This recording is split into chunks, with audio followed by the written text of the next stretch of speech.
And joining me now, Gordon Chang, columnist, author, senior fellow at the Gatestone Institute, and author of one of my favorite books, The Coming Collapse of China. Good to see you here, my friend.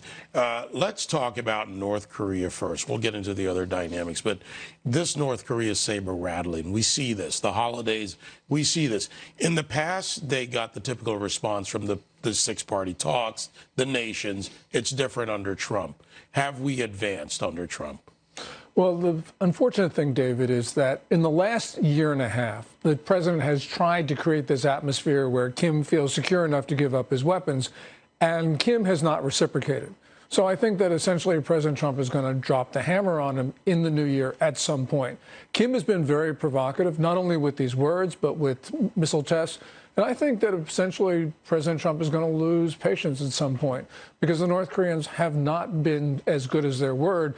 Kim Jong Un has not fulfilled his promises to President Trump to give up his weapons. Who's pushing him? We've got several outside forces, and we're going to get more to China in a minute, but you've got Russia in one part. You've got China to some extent, keeping North Korea, the simmering pot, available and running. But also within the rogue nation, within North Korea, Kim also has a group of his father's generals and leftovers. Are they the ones pushing him away from, say, just staying in power and denuclearization? Yeah, you bring up an important point because there is politics in Pyongyang. Oftentimes, we don't know exactly what's going on, but this time there are hints that Kim has put himself down in sort of markers by saying, look, he's going to get rid of all the sanctions, UN sanctions, U.S. rules. So right now, I think that Kim has put himself into a corner. And now he's got all these older guys, as you say, from his father and from his grandfather. These guys are really going to hold his feet to the fire on this. And I think one of the reasons why Kim has been so provocative in his language over the last couple of weeks is essentially he has now got to prove to them that he's as good as his word. Well, let's see what he does. Now, I mentioned China. China, of course, pushing him. We know across the Yalu River there's ongoing trade. There's the black market. All those things are playing into this. But China and their economy, it factors. I think there's a leverage game here. Here's Peter Navarro earlier today on Fox News talking about the China deal in phase one. All we've been waiting for on the China deal is to translate the English version of the 86-page deal into the Chinese version. That's a done deal. Put that one in the bank. We'll probably have a signing on that within the next week or so. We're just waiting for the translation. All right. Phase one, and then he talks about phase two. What's your take? Well, you know, we don't know about phase one. I mean, we have a fact sheet from the U.S. Trade Representative, but it's pretty skimpy.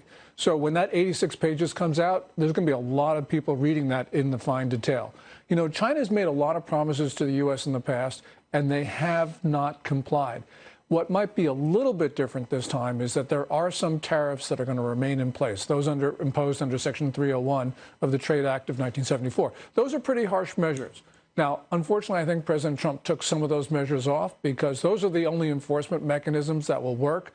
But, you know, we're going to have to see what the details are. You know, in a week or so, when the Navarro and company release the text of the deal, we're going to be spending a lot of time trying to figure out whether this is workable or not. What we have figured out about China is that they continue to spy, they continue to infiltrate, and they use all methods and, frankly, a wide range of people. China continues. We continue to catch their people at various locations. They steal technology. Over the years, we've said it, it's cheaper to steal for China. So does the Trump administration have leverage there to stop that? Or well, at least halt it? Yeah, well, they do. And then the Trump administration has done something its predecessors hasn't. What they have done is they've raised the priority of countering China's surveillance activities in the U.S. You have previous presidents, both parties, put China at a very low level. And the Chinese said, oh, OK, it's open season on the U.S. And that's why they took so much. Trump has said, it's not at that way anymore. And that's a good thing on the part of the president. All right, holding China's feet to the fire. Thank you, Gordon. Good to see you, my friend.